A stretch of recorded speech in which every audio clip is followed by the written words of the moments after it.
Hey guys, back again with another video. This time is the review of the QPad MK-50 by my brother actually. So what's the review then? Alright, so we're reviewing the QPad mechanical keyboard 50 that I bought on Amazon just before Christmas. And from the name MK-50, it's a mechanical keyboard, and the reason why I bought this keyboard is because of its low price and kind of like entry level for people who want to buy mechanical keyboards. So this is going to be my first mechanical keyboard review. It's also the first one I've ever owned, so let's go to review. So design, firstly, is very solid for a fairly cheap mechanical keyboard. Okay, so the wrist rests, it's got good angles, and the feel of the actual wrist rest when you're typing is actually very good. Okay, and the actual key design, when you press down, very solid.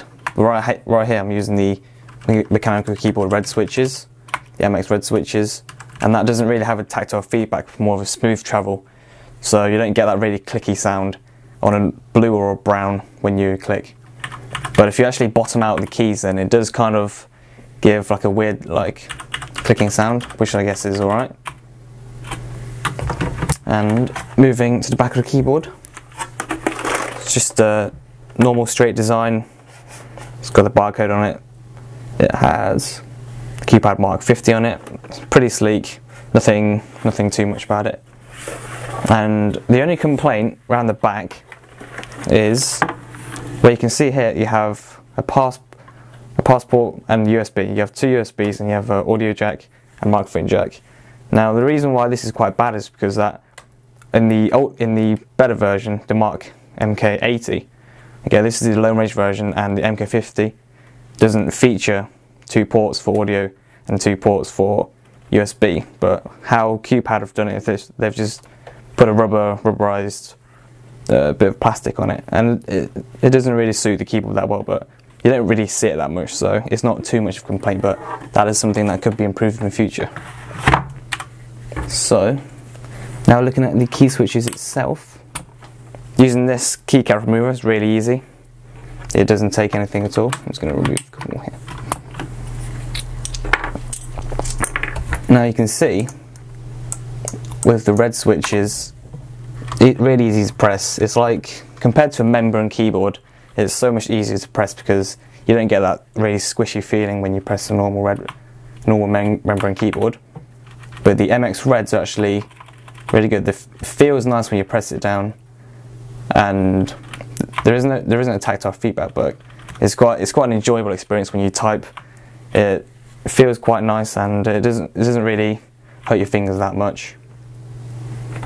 Now the extra keycaps I got given, the orange ones, I haven't really found a purpose for it because I like the design of how it goes. But I suppose you could use it for this. I mean, I'm sure it'll look good around when you just dot it around any of the keyboard. You get 4 of these, so there's 3 more.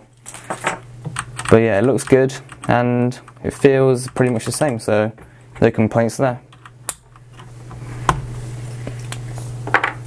And just to talk about the build quality as well. The keyboard, it flexes a little bit, but for around £55, it's actually very solidly built compared to a membrane keyboard, which like flexes a lot. I mean, you could snap it quite easily, whereas this, you know, it would take quite some force to actually get a reasonable bent in it. So yeah. And now for the price, I did say on Amazon it's £55 on QPad, and for £55 really, I'll say that's actually a really good price, and I would recommend this keyboard to anyone looking to get to their first hands-on with a mechanical keyboard. Now I use the red switches, but and I find it really easy to get used to. But I'm not too sure how you guys would feel trying out the blues or the browns or the reds. But for me, the keyboard is really easy to get used to, and that's pretty much it really. And one more feature I'm going to add is the N key rollover via the actual PS2 port. The one here is USB one, but I'm not using USB, I'm using PS2. And if you can go to the monitor, Have a good monitor. Move this to the... Yep. Now what QPad says is that using the actual N-key rollover, when I type using my hand, it will register every keystroke. So I'm just going to do this really quickly. I have my hand right across the keyboard on quite a lot of the keys. I'm just going to spam it. And you can see it registers exactly every keystroke. So that's pretty good. Even broken word. Yeah, broken word. So I typed too fast. Yeah, you can see it works very well. And Word is clearly not happy with what I've been doing. So yeah, that's pretty much a full review. To summarise, you get a really good solid keyboard for £55-ish. Very good wrist rest. The key switches, reds, are fantastic. They're really good for entry-level people who are looking to get to mechanical keyboards. Build quality is fantastic, and definitely for the price I would recommend buying one of these. So thank you very much. So here it is, and here's the review of the QPad MK-50 mechanical keyboard. Hope you enjoyed this video, and please subscribe and comment down below, and I'll see you next time.